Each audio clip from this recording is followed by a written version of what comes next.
booliska dalka Kenya ayaa maanta albaabada isugu dhuftay xarumihii telefishinada afka Soomaaliga ku hadlay magaalada Nairobi iyadoo wararku ay sheegayaan sidoo kale xabsiga la dhigay wariyaal ka shaqeeya xarumahaasi telefishin.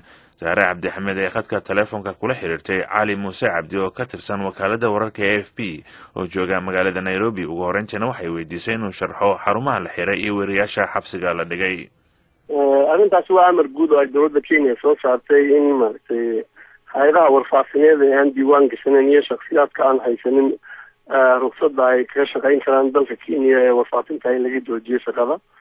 marka muddo dhaweed ayaa markaa lasoo bixiyey waxayna taasi la xiriiray xilliyadii doorashada oo markaa laga cabanayay wararka qaarkood ay wariyaal u direen maaragtay wakaalado waaweyn ama muxuu ahaa telefishinno waaweyn oo sheegaysa in xaaladda Kenya ay dagaal u dhowdahay ayaa cadaawad ka abuurantay iyo caro ka abuurantay ayaa markaa waxa ay keentay in loo soo jeesto hay'adaha warfaafinta. markaa waxa weeyaan kuwa isliya la xirayna markaa waxay lahaayeen xafiisyo u furan laakiin may lahayn waraaqo sharciyada ku shaqaystaan. waayahay tira ahaan ma la yaqaanaa wariyaasha iyo xarumaha warbaahinta albaabada loo laabay? ilaa hadda lama yaqaano maaragtay hay'ado badan baa weli lagu maqan yahay oo qaarkood ba weli marka baaris ku socota.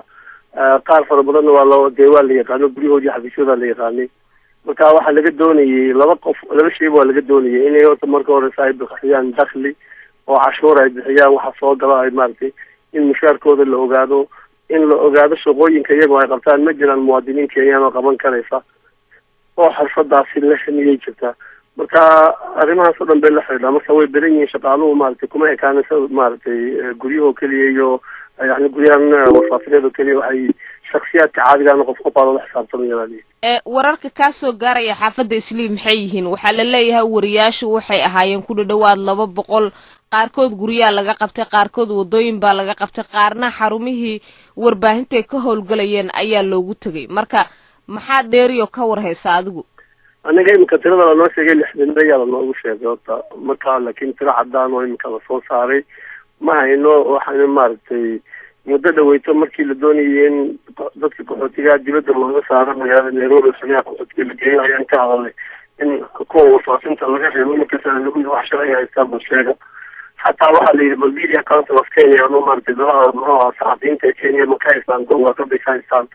marka mid jiraan marka waxa ugu daran waxaa jira wiilal warfaafiye oo shaqeeya oo maaragtay gurigooda iyo rikoorkooda haystaan ku eegay maaragtay laftooda ay biyaha ku haystaan ama marka qaarkood meelahan maaragtay kafeeyada internaatyada ee maaragtay wax loogu kala qurqurto ayayna maaragtay buuxiyaan oo xaqiiqatan maaragtay internaatyada ay u shaqeeyaan.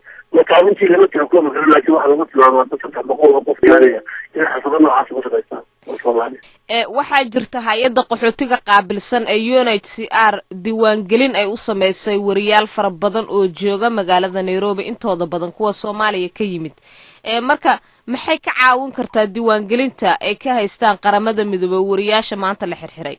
horta waxay ka caawin kartaa arrintaasi mashaakil bay ka caawin kartaa inaan la masaafurin karin oo maaragtay ay yihiin dad hay'adda qaxootiga maaragtay sharciyada Geneva ee convention-keeda heshiisyada isku raacsan yahay maaragtay marindiyiinta qaxootiga dadka u baahan nabad in la siiyo ayay ku joogaan. marka taasi waxay ka badbaadinaysaa in dalkii ay ka yimaadeen oo masaafuriyo way ka badbaadin karaysaa. marka dowladda Kenya waxay xaq u yeelan kartaa inay tiraxadiyaha qaxootiga la geeyo sababtoo ninka qaxootiga haddii uu shaqaysanayo waxaa laga rabaa in shaqada diiwaan geliyo oo dakhligiisu uu cad yahay oo boqolkiiba intuu cashuur ka bixinayo uu ka bixiyo oo markaa uu dalkii uga shaqeeyo qof shaqaale ah oo rasmi oo la yaqaano oo dakhli qaato dakhli dalkii soo geliya. laakiin warqadda qaxootigu waxay ka badbaadin kartaa keliya inaan loo diri karin maaragtay wadankii ay ka yimaadeen. waayahay laanta socdaalka iyo hay'adda canshuuraadka qaabilsan ee dalka Kenya goobaha la xiray ee warbaahinta lagu shaqeynayay waqtigan maxaa ganax lacageeda oo ay ku soo rogi karaan maxaase ay mudan karaan oo digniinaha loo jeedin karaa ay kula tahay? laba qaabba way ku dhamaan kartaa. mar in maaragtay go'aan guud laga gaaro la yiraahdo islaa hal yeelo maanta laga bilaabo sharciyeynta noocaasa. mararka qaarkoodna haddii ay hay'adda cashuuruhu ku daba gasho waxay samayn kartaa inay ku tiraa intee sanood baa shaqaysanaysay oo ku xisaabato sanadkii inta kusoo geli jirtay markaa kadibna ay ku xisaabato hanti intaa lagina sir walba kaaga baaqan jirtay markaa lacago fara badan oo bixin karin ee bisa ka saaraan oo maaragtay direeto aad u dhibaato badan way dhici kartaa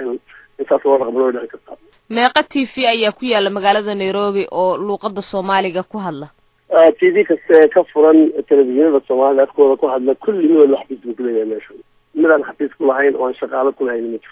ma jirtaa xarun radio ama idaacadeed oo la xiray kasokow tviyada? ma idaacado xafiisyada ma lahaba waxa uu leeyihiin shakhsiyaad garab xirta ayay leeyihiin oo maaragtay marka idaacadaha halkaa uga diray idaacad xafiis u furan iyo xafiis ku shaqaysato oo weyn ma jirto.